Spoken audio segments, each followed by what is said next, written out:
Hello, how are you? Thanks for joining me here in Mae Salong, Thailand. I'm in northern Thailand. Just arrived here 45 minutes ago, hour ago. And this is Hill Tribe country. Hey, Spokane, how are you? I'm going to show you the view in a sec. I'm just introducing myself again. Thank you for joining me. And it's John Sabo, FarEastAdvTravl.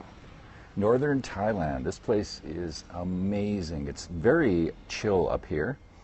And honestly, it's like you're in a different world, because I was walking around the village earlier, and a lot of these people, particularly women from the Hill Tribe villages in the area, come into town, and they're all dressed in their traditional wear. Now, apparently they don't normally dress in traditional clothing here, but on a special occasion. So there must be some kind of a special occasion that's going on here right now for some of these hill tribes like Aka that are here. It's amazing. I've trekked in northern Laos before and stayed with the people of the Aka villages there, and it was an amazing experience. So I'm looking forward to just kind of trekking on my own around here for a couple of days.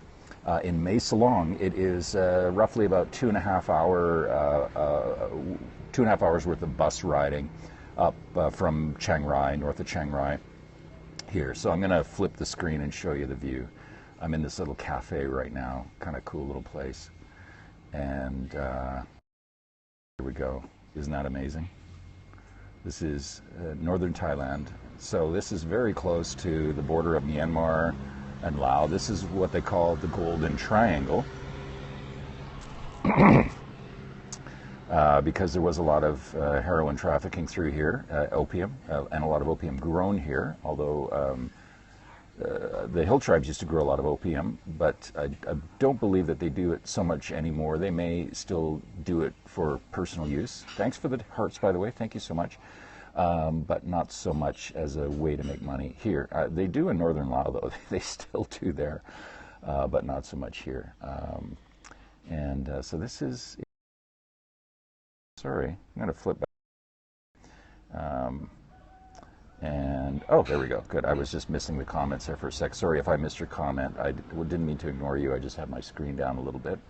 But these are the hills of northern Thailand, and it's definitely cooler up here. It's getting into the 40s,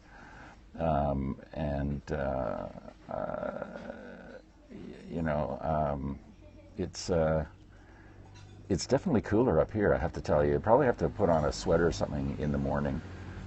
Yeah, it's really nice, very chill up here. But what is really cool is the village itself, and you know, just seeing all of these people from the hill tribes walking around. It's very cool. Yeah, it's very safe here. So I had to take just a regular local bus to Chiang Mai, and then from there a little Song Tao or share vehicle, like share truck, up here, which is almost about an hour and a half to get up into the hills here. It's quite high up, but it's very accessible. The road is paved, and so it's very easy. This is not like northern Laos, where a lot of the roads are dirt or rough. In some of the places in the north, here it's a lot more accessible. So the hill tribes are definitely more used to and familiar with tourists. So it is more of a tourist trade here than in other parts of Southeast Asia, but very cool area. Google map here. Yeah. Just type in Mae Salong, Maesalong. I'm in Thailand, northern Thailand. And I will try to scope some more around here. It is a good connection. I'm using the Wi-Fi from the cafe that I'm at right now. But this is a very remote area.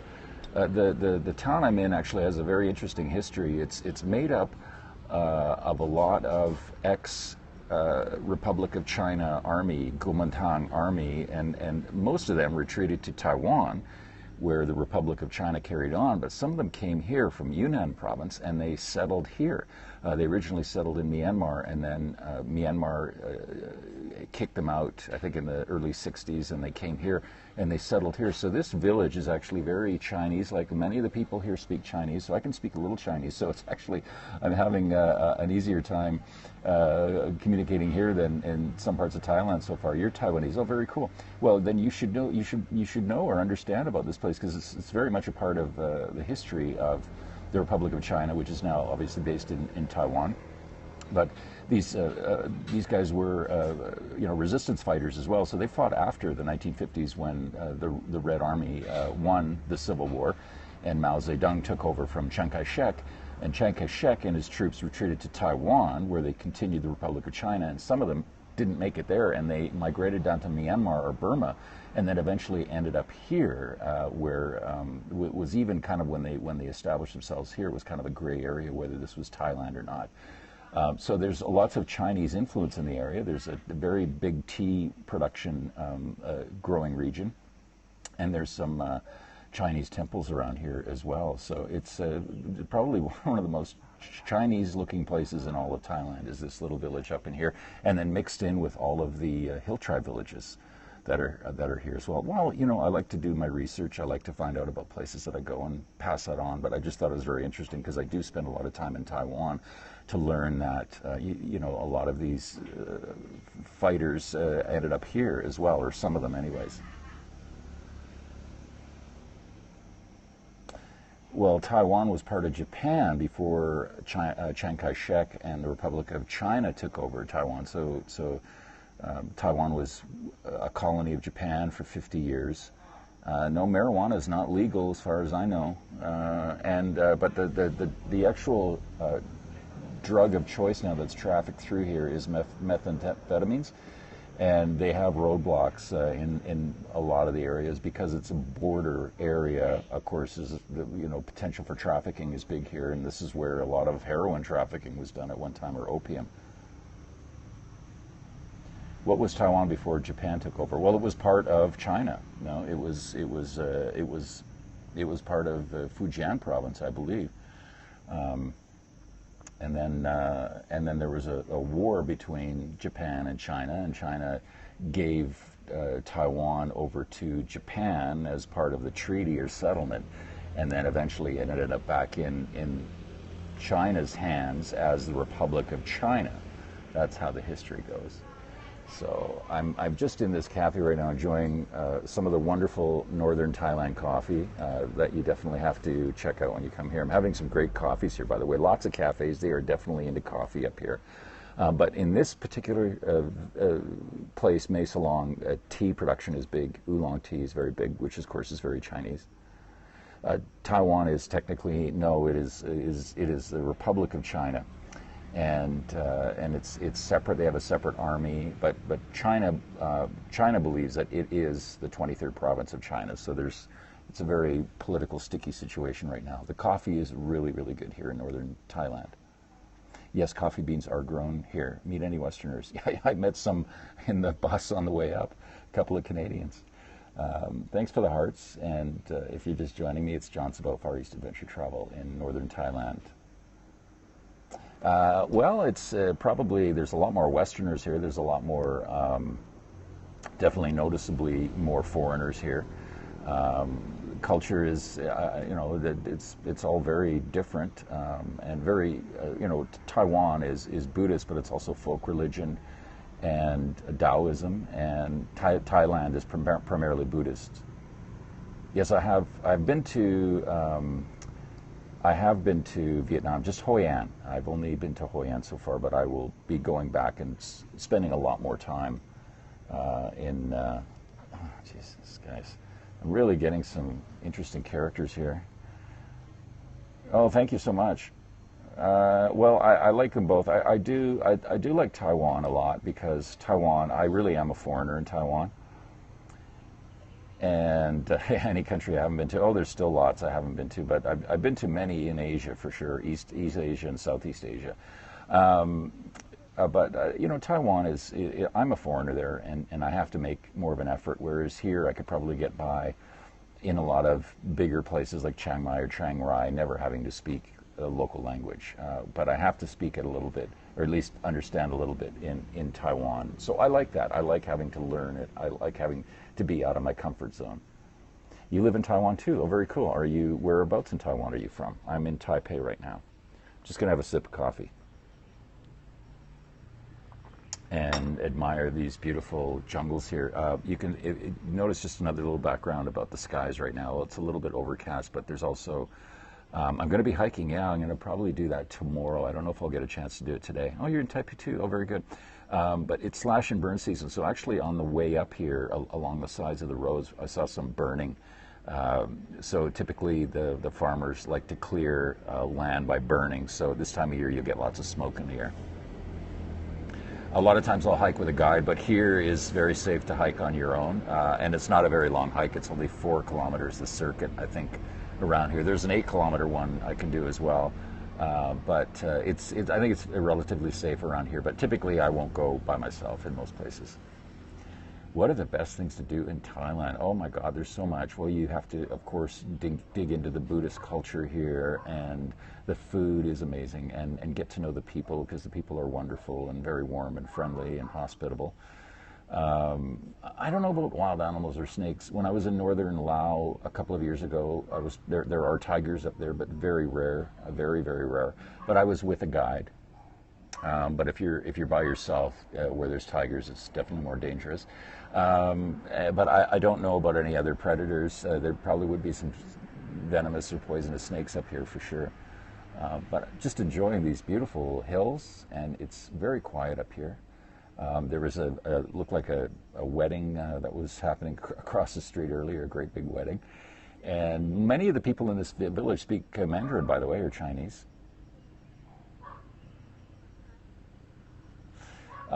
Yeah, and you're right about knowing what you're doing. I mean, I've trekked in lots of places and hiked in lots of places, so I'm fairly familiar. I mean, a 4-kilometer circuit's not, an established trail with lots of tourists on is probably a safe thing. But if I'm in the Himalaya, I never go by myself anywhere. I take a guide with me and a porter. It's probably in the low to mid 20s here right now. I'd say maybe 24, 25, I don't know exactly. And but down below, it's been getting up to 40 in Chiang Mai, about that in Chiang Rai as well. And yeah, it is smoky today. It's very smoky, and it's getting worse. It's progressed ever since I've gotten to Thailand, and it's because of the slash and burn season. So I'm just staying in this village, in this area here, just up the street. And I'll be here for a couple of nights, and then I'll go back to Chiang Rai for a couple of days, and then I'll head back down to Bangkok and hopefully be able to scope and show you some things from Bangkok. I'm very excited about that. Well, I'm a broadcast journalist and travel writer. I produce a couple of podcasts that you can see on iTunes or here. They're both called FarEastAdvTravl. One's a video podcast, one's an audio podcast. I'm a radio correspondent and a photojournalist. I'm in a cafe right now, but a really nice cafe. Yeah, absolutely. I will definitely do that, my friend. Thank you. Thanks for joining me. And I'll try to scope more from around here as well. I don't know about monkeys. Good question. I would suspect in this part of the world there's definitely monkeys in northern Thailand. There is in northern Laos and Cambodia. Thank you. Yeah, I do. I do enjoy what I do. I was in the cat cafe yesterday. There's a couple of cafes, actually, I found out later in Chiang Rai. Do I play any musical instruments? I play guitar, but I don't have a guitar right now, so I haven't been practicing, but I can play guitar. I used to play bass. Thanks for asking. Those are nice questions. And yeah, these are the hills, the smoky hills of northern Thailand, but I'm looking forward to getting in. It was really incredible when I came into the village today and I saw the ladies all in their traditional wear. The Aka women, and I think some of the Liso women are here as well. It is very smoky here, yes, yeah. So I'm just in Thailand until next Saturday, and then I head back to Taiwan for a bit before anywhere else. But yeah, definitely smoky. Yeah, you're right. Northern Thailand is very relaxing. So just again, one more time, the slash and burn is agricultural practice that's used in Southeast Asia to clear land for rice and corn production. They do it in Indonesia, they've been doing it for palm oil production as well, and it caused a lot of smoke last year, and it drifted into Malaysia and Borneo. It was really, really strong. Yeah, I haven't been to southern Thailand, so I don't know, but the thing is, southern Thailand's got some beautiful beaches. English is spoken, or understood widely here for sure, because they get so many tourists. southern Thailand is wonderful. It's beautiful, lots of beaches, but probably not as cultural as the north part of the country. It definitely affects Singapore. Singapore got lots of smoke last year, and so did Kuala Lumpur. I was in Kuala Lumpur during that. Yep, I'm just scanning the camera around right now. Yeah, very huge in Indonesia and Malaysia. Very big cash crops there. This is about all I can scan. Hey, thanks for joining me. I'm going to go. Thank you so much, and do check out my podcast if you have a chance. And go to my website for all of my social media platforms. Follow me on Facebook, Instagram, all that cool stuff. Thanks so much for joining me here. Yeah, I got okay accommodation. Pretty basic stuff, but cheap. Thanks for joining me. Talk to you soon. Take care. Bye-bye.